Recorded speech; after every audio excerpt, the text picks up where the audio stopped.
안녕하십니까, 알림이 황희두입니다. 국민의힘을 보면 정말 한숨밖에 안 나옵니다. 서강석이라는 송파구청장은 어제 74주년 건국절 현수막을 게시해서 논란에 휩싸였네요. 전형적인 뉴라이트 논리죠. 건국절이 광복절보다 더 중요하다, 이따위 소리를 하고 있는데 이런 사람이 국민의힘 구청장이란 거고요. 뉴라이트에선 계속해서 건국절을 밀고 있지만 얼토당토 않는 소리고요. 당연히 온라인 커뮤니티에선 세금으로 저런 짓 하는 게 문제 없는 거냐, 헌법을 부정한다, 이런 비판의 글이 쏟아졌습니다. 해당 소식을 접한 시민들은 이게 윤석열을 찍은 사람들이 원하던 나라냐, 임시정부와 광복절을 부정하고 있는데 상식적으로 납득할 수 없다는 반응까지도 이어지고 있습니다. 당연한 거고요. 심지어 윤석열 대통령의 광복절 연설에 일본 언론이 긍정적으로 평가한 걸 어떻게 바라봐야겠습니까? 문재인 전 대통령이 대한민국 국민으로서 그리고 대통령으로서 목소리를 낼 때 일본이 계속해서 비난만 퍼붓던 거와는 너무나 대조적이죠. 그리고 오늘 오전 민주당의 속보가 전해졌는데요.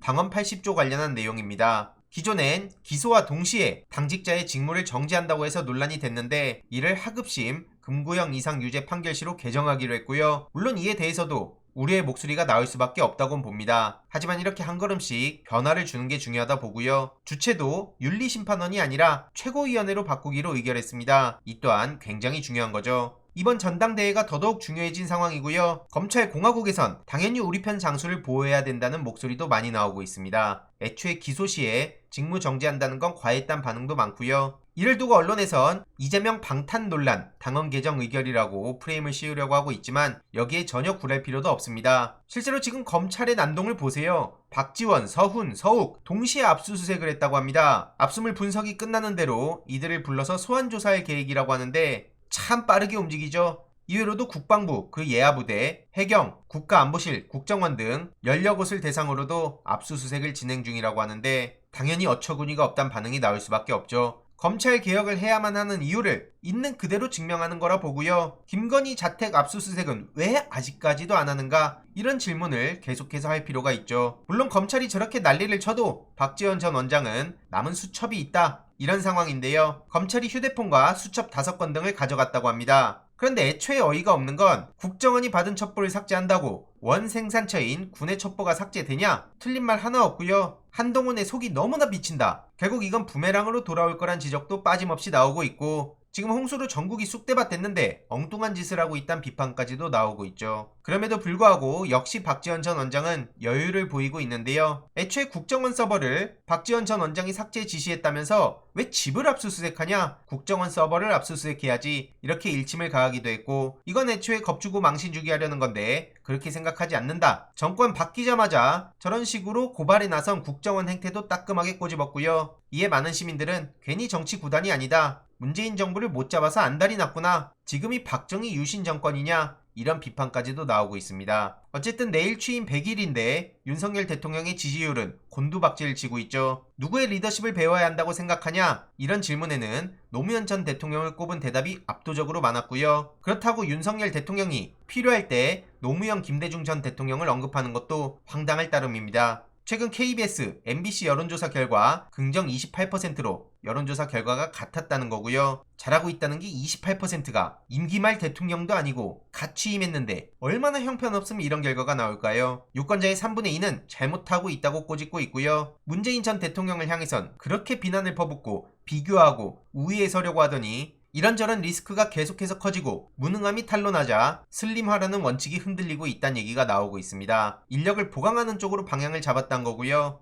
애초부터 말도 안 되는 얘기였죠. 그런데 지지율이 떨어지자 이런 식으로 말을 바꾼 건 더 뼈아픈 대목인 거고, 데려온다는 사람이 김은혜, 이준석계로 불리던 박민영, 이런 사람들이니 더욱더 형편없다는 지적이 나올 수밖에 없습니다. 애초에 사람 수가 문제가 아니라 현 정부는 구성원이 문제다. 어쩜 이렇게 무능력하냐? 검사는 어떻게 했냐? 이런 따끔한 일침도 괜히 나오는 게 아닙니다. 어쨌든 국민의힘에선 윤석열 정부의 100일 백서를 발간한다고 하는데요. 윤석열 정부의 100일은 국정 운영의 성공 골든타임이었다. 성일종 정책위의장은 이런 입장을 전했지만 글쎄요, 이건 정신승리 아닙니까? 지지율이 보여주고 있다고 생각하고요. 민감한 질문 나오면 답변을 피하거나 다른 질문 없죠? 라고 반문을 했었죠. 애초에 쇼였던 출근길 문답은 갈수록 마이너스 효과였고 윤석열 대통령의 답변과 대통령실의 입장이 달라서 도대체 뭐가 진짜냐 이런 지적도 빠짐없이 나왔었습니다. 저렇게 형편이 없으니 출근길 문답 내용을 공식 기록도 안 하고 관리할 수도 없었겠죠. 공식 업무가 아니어서 저렇다고 정당화하려고 하지만 그냥 누가 봐도 쇼라는 걸 입증하는 겁니다. 저런 반문 화법도 답을 회피한다는 비판이 따를 수밖에 없는 거고요. 토론 때부터 막장이었다. 열차에 구두발 올려놓을 때 알아봤다. 틈만 나면 문재인 정부를 향해서 비난만 퍼붓는데 참 한심하단 지적들이 이어지고 있습니다. 이준석 대표가 윤석열 대통령 취임 100일을 두고 국정운영 성적표는 25점이다. 이렇게 꼬집은 게 있는 그대로의 민낯을 드러낸 거라 보고요. 물론 이에 대해 홍준표 시장은 이준석 신도름 더는 없다. 이렇게 지적했고 나경원 전 의원 같은 경우엔 기자회견이 지나쳤다. 그리고 국민의힘의 원로인 김영호 씨는 이준석은 실패했다. 이런 입장을 전하며 갈등이 계속될 것으로 보입니다. 이에 대해서도 황당하단 반응이 쏟아지고 있고요. 추가적인 소식 계속 전해드리도록 하겠습니다. 이번 내용도 유익했다면 구독, 좋아요, 알림 설정,